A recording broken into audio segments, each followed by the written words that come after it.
Hi friends, আমি goofy চলে এসেছি তোমাদের চ্যানেলে। আজ প্রথমে আমি সুকান্ত ভট্টাচার্যের লেখা কবিতা চিরদিনের কবিতাটি পাঠ করব।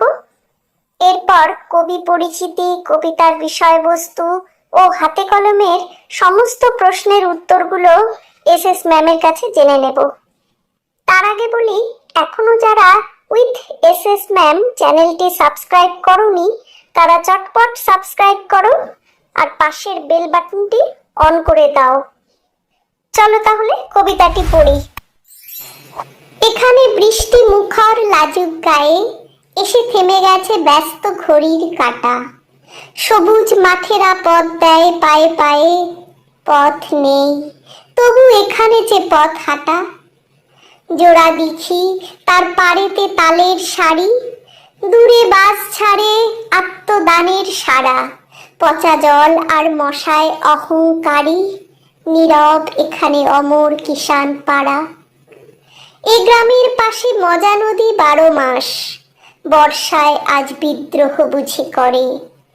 গোয়ালে পাঠায় ইশারা সবুজ ঘাস, এ গ্রাম নতুন সবুজ ঘাগরা পরে। রাত্রি এখানে স্বাগত সান্ধ্য শাখে, কিষানকে ঘরে পাঠায় যে আলপথ। বুড়ো বটতলা পরস্পরকে ডাকে, সন্ধ্যা সেখানে জড়ো করে জনমত। দুর্ভিক্ষের আঁচল জড়ানো গায়ে এ গ্রামের লোক আজও সব কাজ করে। কৃষক বধূরা ঢেকিতে নাচায় পায়ে, প্রতি সন্ধ্যায় দ্বীপ চলে ঘরে ঘরে। রাত্রি হলেই দাওয়ার অন্ধকারে ঠাকুমা গল্প শোনায় যে নাতনিকে। কেমন করে সে আকালেতে গতবারে চলে গেল লোক দিশাহারা দিকে দিকে। এখানে সকাল ঘোষিত পাখির গানে, কামার কুমোর তাঁতি তার কাজে জোটে। সারাটা দুপুর ক্ষেতের চাষির কানে এক টানা আর বিচিত্র ধ্বনি ওঠে। হঠাৎ সেদিন জল আনবার পথে কৃষক বধূ সে থমকে তাকায় পাশে। ঘুমটা তুলে সে দেখে নেয় কোনো মতে, সবুজ ফসলে সুবর্ণ যুগ আসে। প্রিয় ছাত্রছাত্রীরা, আজ তোমাদের সুকান্ত ভট্টাচার্যের লেখা কবিতা চিরদিনের কবিতাটির কবি পরিচিতি, সারাংশ এবং 1 থেকে 5-এর যে সমস্ত হাতে কলমের প্রশ্নগুলো আছে সেগুলোর উত্তরগুলো করিয়ে দেব। চলো তাহলে শুরু করি। কবি পরিচিতি। সুকান্ত ভট্টাচার্য 1926 সালে জন্মগ্রহণ করেন এবং 1947 সালে মারা যান। বাংলা সাহিত্যের অন্যতম প্রতিভাধর ও জনপ্রিয় কবি ছিলেন তিনি। কিশোর কবি নামেও তিনি পরিচিত ছিলেন। বাংলা কবিতায় তিনি সাম্যবাদী চেতনার বিস্তার ঘটান। তার উল্লেখযোগ্য কাব্যগ্রন্থ ছাড়পত্র, ঘুম নেই, পূর্বাভাস, মিঠে করা ইত্যাদি। এই চিরদিনের কবিতাটি তার ঘুম নেই কাব্যগ্রন্থের থেকে নেওয়া হয়েছে। চিরদিনের কবিতায় কবি সুকান্ত ভট্টাচার্য এক গ্রামের ছবি বর্ণনা করেছেন, যে ছবি চিরন্তন। সেখানে ভালো মন্দ দুটোই দেখতে পাওয়া যায়। যেখানে একদিকে আছে সবুজের সমারোহ, প্রাণের সম্ভার, অন্যদিকে তেমনই আছে দুর্ভিক্ষ, দারিদ্র্যের হাহাকার। কবি সুনিপুণভাবে তুলে ধরেছেন মানুষের জীবনযাপনের চিত্র। কৃষিজীবী, শ্রমজীবী মানুষের দৈনন্দিন জীবনযাপনকে উনি সুনিপুণভাবে তুলে ধরেছেন। এমনকি ঠাকুমা নাতনির ভালোবাসার বন্ধন, তাদের মুখ থেকে শোনা পূর্বের ইতিহাস উল্লেখ করতেও ভোলেননি তিনি। গ্রামের বধূদের জীবনযাত্রাও তিনি তুলে ধরেছেন। কিশোর কবি তাই সবুজ ফসলে সুবর্ণ যুগের আশ্বাস দিয়েছেন। 1 দাগের প্রশ্নটি হলো, নিচের শব্দগুলোর অন্তত 2টি অর্থ লেখো এবং 2টি পার্থক্য বাক্যে প্রয়োগ করো। একটা শব্দ দেওয়া আছে, তার 2টো মানে হবে এবং 2টো মানে দিয়ে 2টো বাক্য তৈরি করতে হবে। প্রথমে আছে কাটা। এক কাটাতে জানি আমরা মানে কণ্টক, আরেক কাটা হলো শিহরণ। কণ্টক দিয়ে বাক্য রচনা কী হয়েছে? বেল গাছে কাটা থাকে। আর শিহরণ হলো ভূতের গল্প শুনলে অনেকেরই গায়ে কাটা দেয়। তারপর আছে তাল। তাল হলো একটা গাছ বিশেষ, আর একটা তাল মানে হলো দলা। দিঘির পাড়ে তাল গাছ আছে আর দলা দিয়ে করা হয়েছে। আমি একতাল কাদামাটি দিয়ে পুতুল তৈরি করেছি। তারপর আছে জোড়া। জোড়া একটার মানে হলো যুগল, আর একটা মানে যুক্ত। যুগল দিয়ে হয়েছে বাবা আজ এক জোড়া নতুন জুতো কিনেছেন, আর যুক্ত হলো ভালো আঠা দিয়ে পাতা দুটো জোড়া দাও। সারি। সারি একটার মানে হলো শ্রেণী বা পংক্তি। সারি সারি তাল গাছ দিঘির পাড়ে আছে।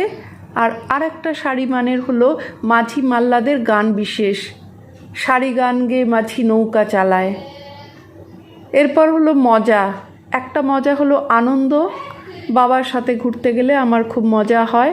আর একটা মজা হলো বদ্ধ, মজা পুকুরে পচা জল থাকে। তারপর হলো পাশ। একটা পাশ মানে হলো নৈকট্য, আর একটা পাশ হলো সাফল্য। নৈকট্য হলো বিপদের দিনে বন্ধুদের পাশ কাটিয়ে যাওয়া উচিত নয়, আর একটা সাফল্যের হবে মধু পরীক্ষায় পাশ করেছে।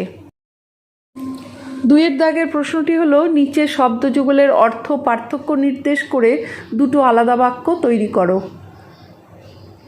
একটা হলো কয় চন্দ্রবন্ধু আকার টয়াকার। এই কাটা মানে হলো কণ্টক, আর কাটা কয়াকার টয়াকার এর মানে হলো ছেদন করা। আর পার হলো পয়াকার দশনর, এই পার মানে হলো কিনারা, আর পয়াকার বসনর এর মানে হলো উদ্ধার। জড়ো বর্কির জ, আর হলো দশনরয় ওকার, এটা হলো সংগ্রহ, আর বর্গীয় জ আর দশনর হলো নিষ্ক্রিয়। সব দন্তের স ব, সব মানে সমস্ত, আর তালিবর্ষ, আর ব মানে হলো মৃতদেহ। দ্বীপ দয় দীঘি, আর প মানে হলো দিয়া বা প্রদীপ যেটাকে বলি, আর দয় বয় দীঘিকার, আর প হলো জলবেষ্টিত ভূখণ্ড বিশেষ। 3 দাগের ঠিক বানানটি বেছে নাও। এখানে এক একটার দুটো করে বানান দেওয়া আছে, যেটা সঠিক সেটাকেই লিখতে হবে। প্রথম বানানটা এটা হবে না, পরের বানানটায় জফলাটা হচ্ছে কিন্তু আকারটা হবে না। ব্যস্ত। দুর্ভিক্ষ, দুর্ভিক্ষয় এটা দয় দীর্ঘকারটা হবে না, রস্যুকার হবে। আর ধ্বনির ক্ষেত্রে ধ দন্তের নয় রস্যিকার হবে না, ধয় বয় আর দন্তের নয় রস্যি সেটাই হবে।